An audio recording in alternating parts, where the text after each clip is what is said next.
आज हम बात करने जा रहे हैं कि घर में रहते कॉमन कोल्ड को कैसे मैनेज करें। कॉमन कोल्ड का कोई इलाज नहीं है, कोई क्योर नहीं है, तो उसके लिए मेन जो मैनेजमेंट है उसका वो सिम्टोमेटिक मैनेजमेंट है। 3-4 दिन के अंदर यूजुअली अपने आप सेटल हो जाती है। There is a saying which goes कि अगर इलाज करें तो 3 दिन में ठीक होता है और नहीं करें तो 72 घंटे में ठीक हो जाता है। तो number 1 is rest. Body viral infection से फाइट कर रही है तो उसको इस वक्त रेस्ट की जरूरत है। नंबर 2 वेल हाइड्रेटेड रहें, ज़्यादा से ज़्यादा वार्म ड्रिंक्स, हॉट ड्रिंक्स लेने की कोशिश करें, बट बहुत ज़्यादा कॉफ़ी और चाय को अवॉइड करें क्योंकि उससे ज़्यादा यूरिन पास होता है और फिर डिहाइड्रेशन बढ़ने का अंदेशा होता है। Number 3 oral decongestant, over the counter मिलती है मेडिसिन कॉफ एंड कोल्ड की, उसको यूज़ कर सकते हैं। उससे अगर कंजेशन बहुत ज़्यादा है तो वो रिड्यूस हो जाता है। उसका एक मेन कंपोनेंट होता है सूडोएफिड्रिन। तो सूडोएफिड्रिन कंटेनिंग जो कफ एंड कोल्ड फार्मूलाज होते हैं थोड़े बहुत उसको इस्तेमाल कर सकते हैं जबकि कंजेशन बहुत ज़्यादा। नंबर 4 है पेन किलर्स। अगर कफ एंड कोल्ड की वजह से आपको हेडेक है, बॉडी एक है, तो उसके लिए paracetamol is the main drug. इसके अलावा आप आइबुप्रोफेन या उस जैसे रिलेटेड मेडिसिन भी थोड़ी बहुत इस्तेमाल कर सकते हैं। 5वीं चीज़ है स्टीम, वार्म सेलाइन गागल्स और सेलाइन नेजल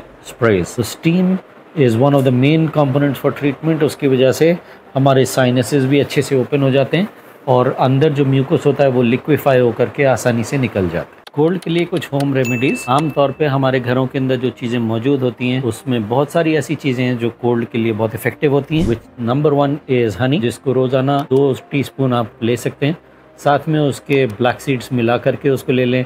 थोड़ा सा जिंजर को क्रश करके उसके साथ हनी के साथ मिला करके उसको ले सकते हैं। तुलसी या बाजिल लीव्स जो होती हैं उनको बॉईल करके उसका एक काढ़ा सा बना के उसको पी लें, that is also very good. उसमें थोड़ा हनी भी मिला सकते हैं। और टर्मरिक यानी कि हल्दी, उसका पाउडर दूध में घोल करके या पानी में घोल करके वार्म वाटर में उसको ड्रिंक कर लें, that is also suppose to boost your immunity. So when should you go to a doctor with common cold? जब आपको अगर सांस लेने में दिक्कत ज़्यादा होने लगे, ग्रीनिश या येलोइश स्नॉट या स्पूटम बहुत ज़्यादा आने लगे, इंटेंस पेन होने लगे यहाँ पे फोरहेड के ऊपर, साइनसेस के ऊपर, फीवर आके 4 दिन या उससे ज़्यादा हो गए फीवर नहीं उतर रहा, या 10 दिन से ज़्यादा हो गए कॉमन कोल्ड के कफ के सिम्टम्स नहीं जा रहे, या बार बार कॉमन कोल्ड हो रही है, एक एपिसोड खत्म हुआ था कि थोड़े दिन में दोबारा से आ गया, या एसोसिएटेड जो मेडिकल कंडीशंस हैं वो एग्रीवेट होने लगे जैसे अस्थमा, डायबिटीज़, हाइपरटेंशन किसी को है, और कॉमन कोल्ड के रहते ये सारी कंडीशंस अगर बिगड़ने लग जाएं, then these are indicators that you should go to a doctor.